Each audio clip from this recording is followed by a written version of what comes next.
Thanks very much.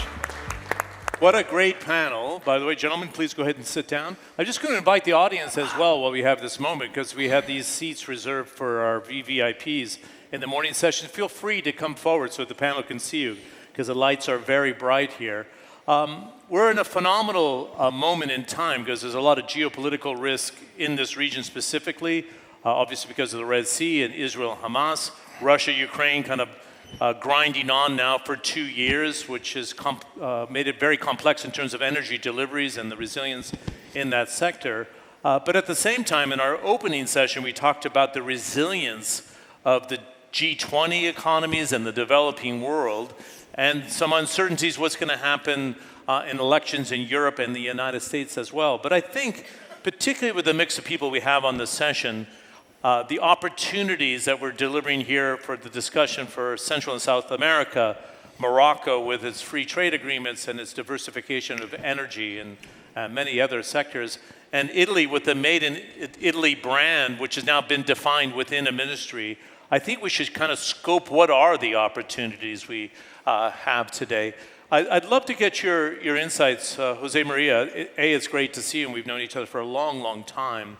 The pulse of the UAE as you see it today, I know you have an advisory role in China, and there's a lot of interest in the UAE and the Gulf states into Central and South America.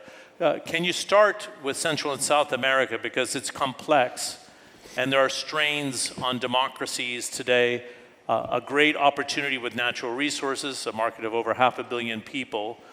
When can it have its moment, in your view, and why the complexities on the political front to unlock that economic opportunity? Certainly, John. And thank you. This is loud. Thank you very much for the invitation. Congratulations on this event.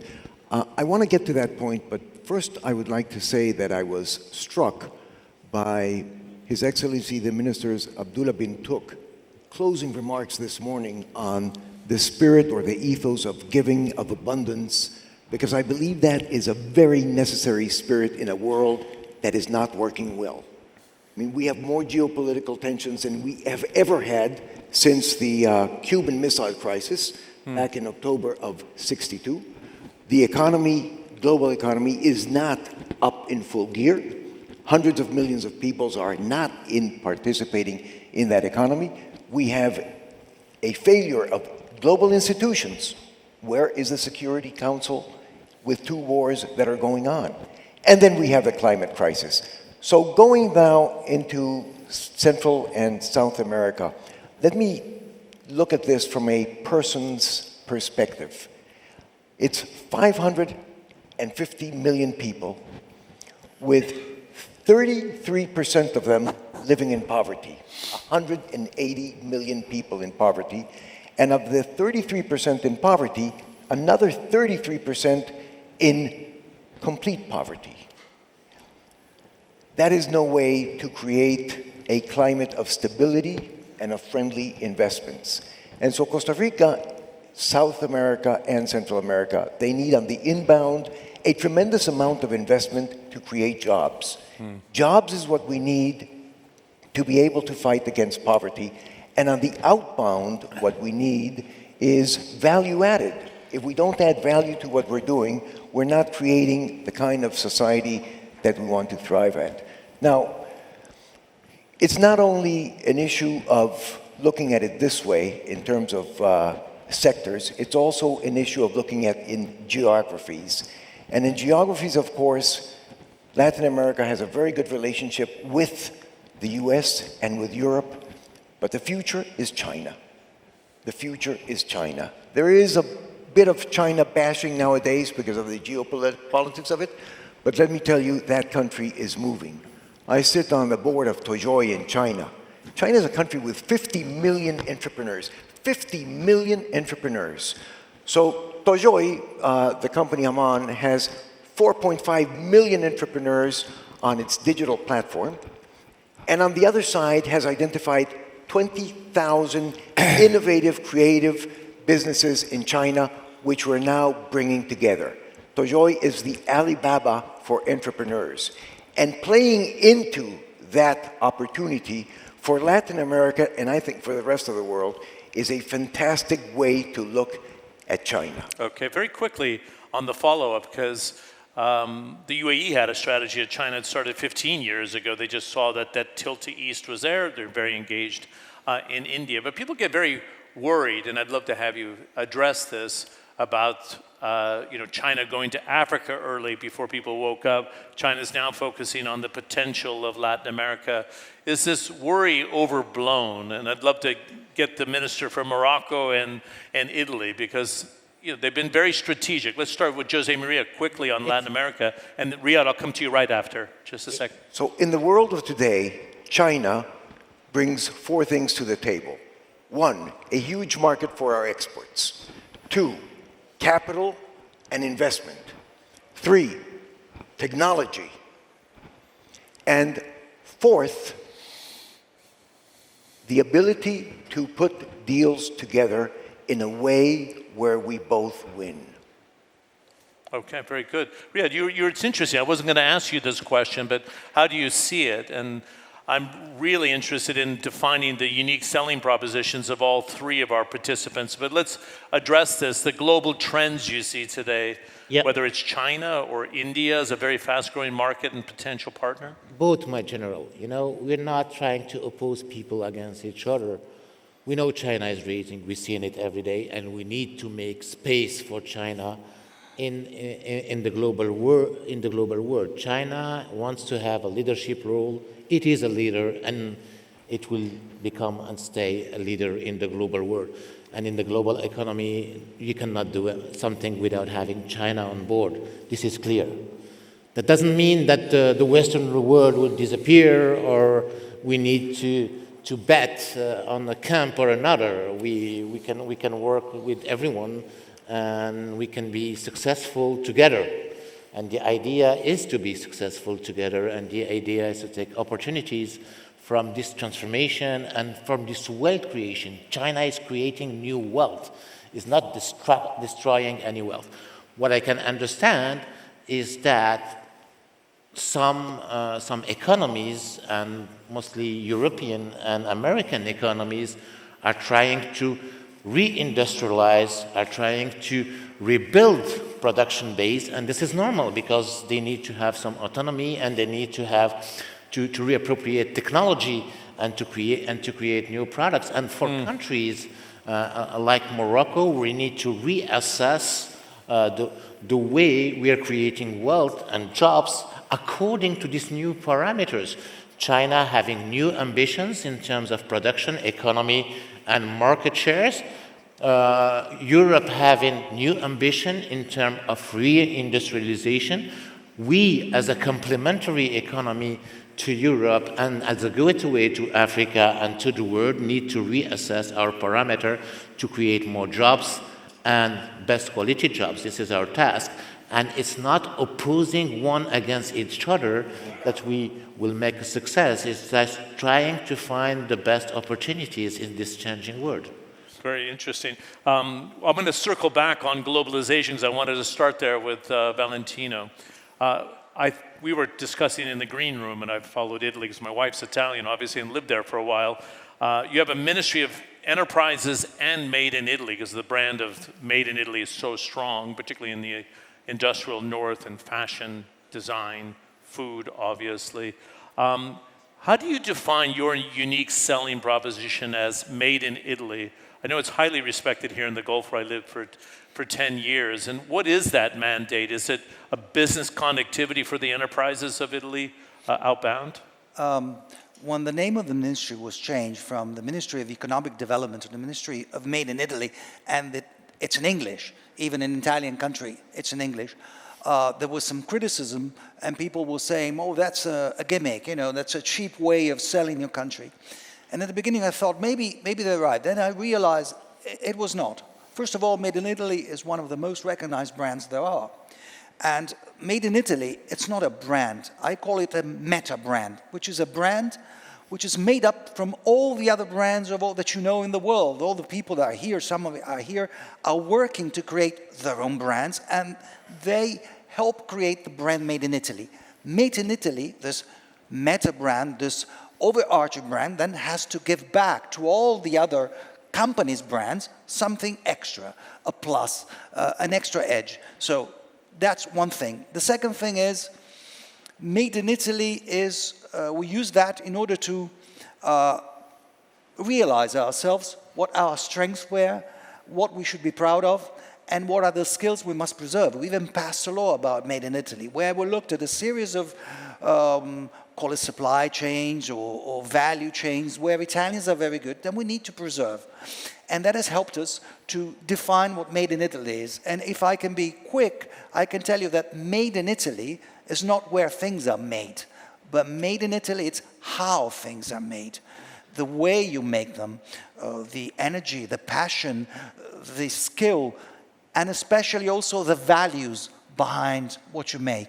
So the idea, I heard that China has 50 million entrepreneurs, where Italy has 60 million entrepreneurs.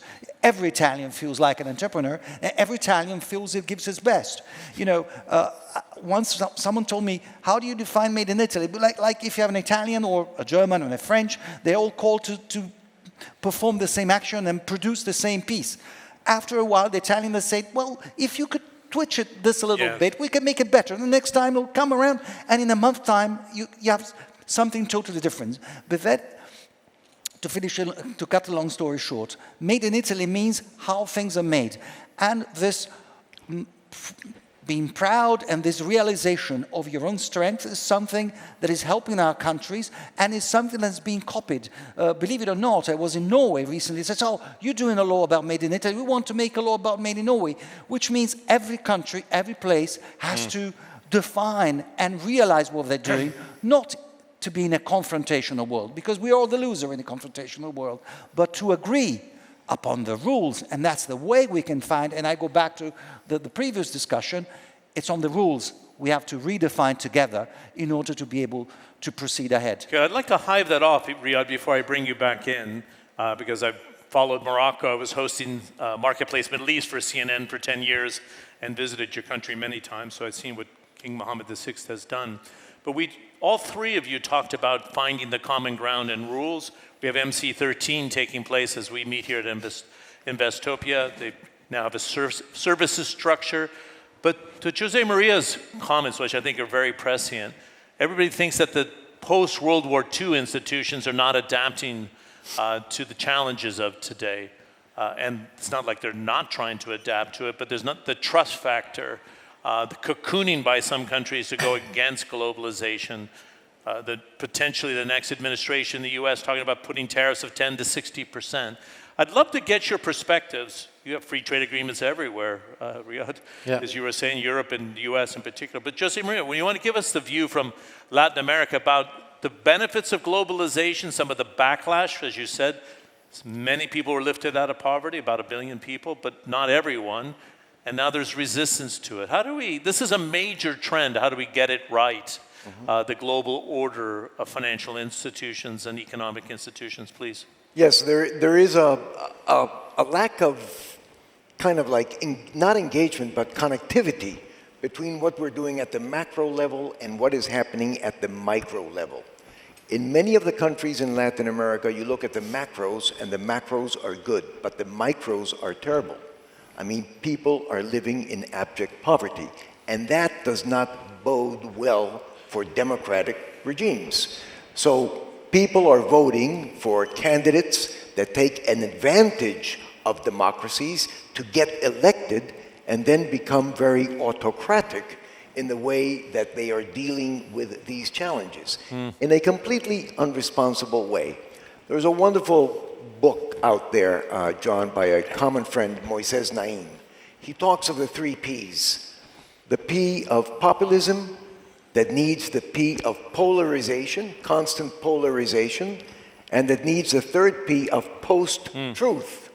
And that is what is eating in to many of our democratic regimes, and what, of course, is making progress much harder than it has been in the past. Yeah, it's tough to govern in a world of instant media, like instant social media, which influences traditional media at the same time, and the strains on democracy. In this climate, Riyadh, particularly as Morocco has done a lot when it comes to renewables, a lot when it comes to manufacturing, car manufacturing, and now being a connector between sub-Saharan Africa and Europe. How do you protect your space in an era of disruption? This is a major trend I wanted to tackle here. Once again, it's not about protection. It's about adaptation, resilience, taking all opportunities, creating wealth, creating jobs, more jobs, and best quality jobs.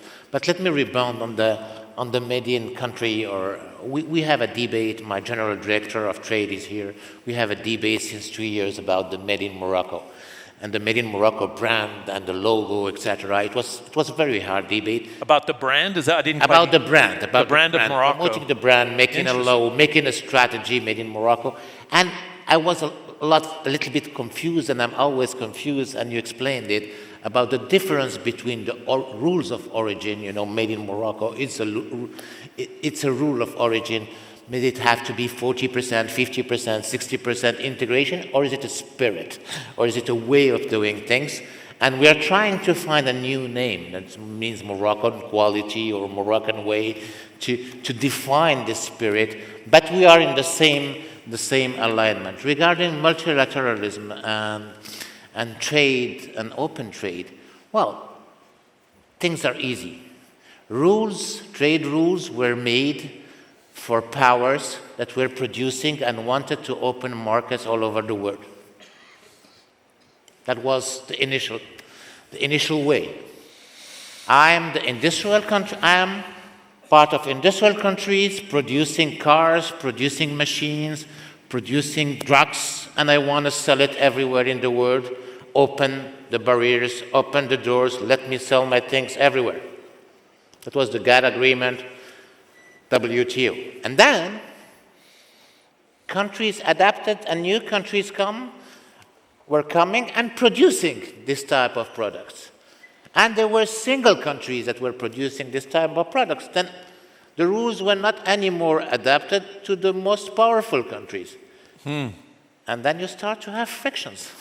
Yeah, but is it Renault and Nissan? You have Renault and Nissan in your country, right? You're manufacturing. We have Renault, we have Stellantis. But let's talk about this car industry. Cars were produced in Europe and in the US 40, 50 years ago, main cars. Now, most of the cars are produced in China. Yeah.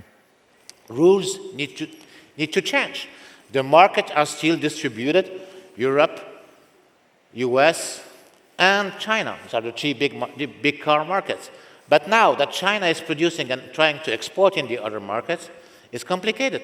Now that Chinese brands are more sold in China than other brands, you need to change the rules.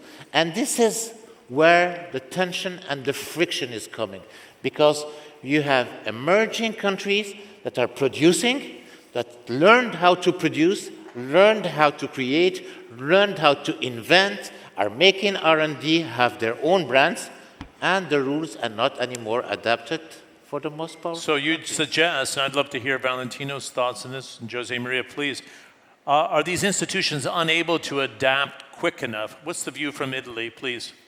Well, a first analysis.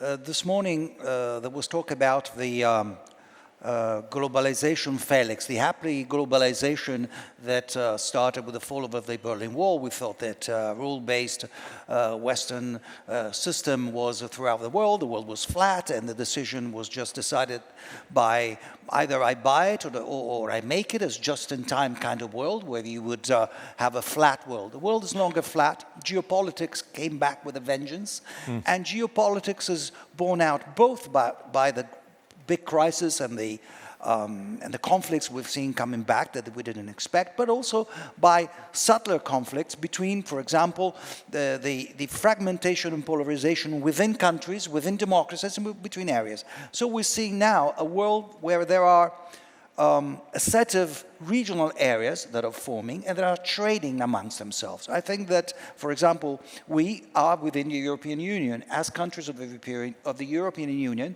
we gave the power to negotiate our foreign policy to the European Union. So we have, first of all, to strengthen our own area, our own single market, which I consider to be an important competitive edge for the country that are part of the single market, and define with other areas the rules to be followed for the next phase. Because we are in a constant transition. Sometimes, though, the transition is somewhat more heavy than in other occasions. And there are areas of the world, like this part of the world we're in, that are so prosperous, but have to perform a fundamental role. They are the hinges between this new system. For the system to be flexible, for these areas to be connected amongst themselves, they need areas like the area we're in today that helps keep the flexibility within the system until we're able to come to another set of rules that will be defined. Of course, the institutions need to be redefined. Of course, rules need to be redefined.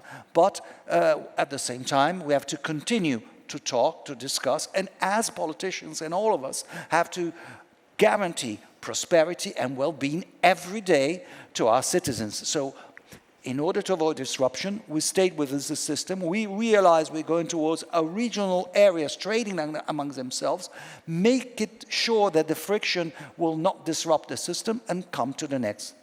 Interesting. Okay. We have two members of our panel that have two different case studies of the energy transition. Let's put it that way. So small Costa Rica embraced renewable energy, and I'm just wondering if it could be an example for others, Jose Maria. And Morocco's gone kind of long into green hydrogen. It's into wind. It's into solar. You have that ability to export into Europe. So let's start with Jose Maria. What's the example or the trend we can learn from Costa Rica in that early adoption? So in the case of Costa Rica, we learned very early that the E of the economy and the E of the environment are two sides of the same coin, and they build national competitiveness. Our national parks, 30% of our territory, is the economic engine of our ecotourism, which creates the most jobs throughout rural areas and is a second dollar earner. Our renewable energy, 100% of electricity renewable for the last 5 years, now beginning to work on hydrogen for transportation.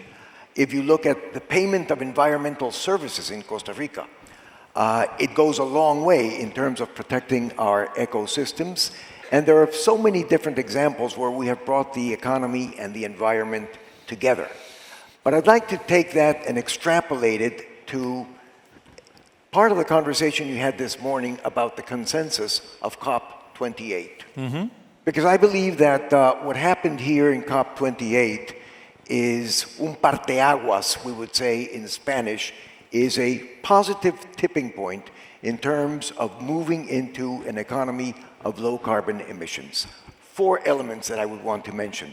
The first one is that COP28 recognizes the importance of moving fast now in this decade because we don't have time to waste. On decarbonization. On decarbonization, yes. The second element is that it calls for a moving away from fossil fuels. For the first time in 28 COPs, here is a language that is used for the first time of moving away gradually from fossil fuels. Thirdly, it calls for a tripling of green energy in the world. And fourthly, for a doubling of energy efficiency. And all of that so that we can reach carbon neutrality by 2050 or less. So I see a tremendous amount of potential there for investment and for new rule setting in an economy that has to be reinvented and that is going to create jobs, opportunities, investment, and that we should embrace rather than fight it off. And I see countries are doing that. Here, you see that from the beginning with the creation of Masdar. Masdar in its time was an example, and this country has moved forward in renewables. You see it also in China. We were talking about cars. 30 million cars produced in China last year. They've cornered the global car market. 9 million of those are electric vehicles. Now, you know... You have to watch your time because we're running short. Go ahead, finish up. No, I just wanted to mention that there are small countries, there are large economies that are moving forward in this direction of a new economy, And that is what we have to stimulate and invest into. Yeah, and the ask is big. It's over $4 trillion a year, which needs to be deployed to move quickly if the business case studies are there. But Great opportunity. That is the opportunity.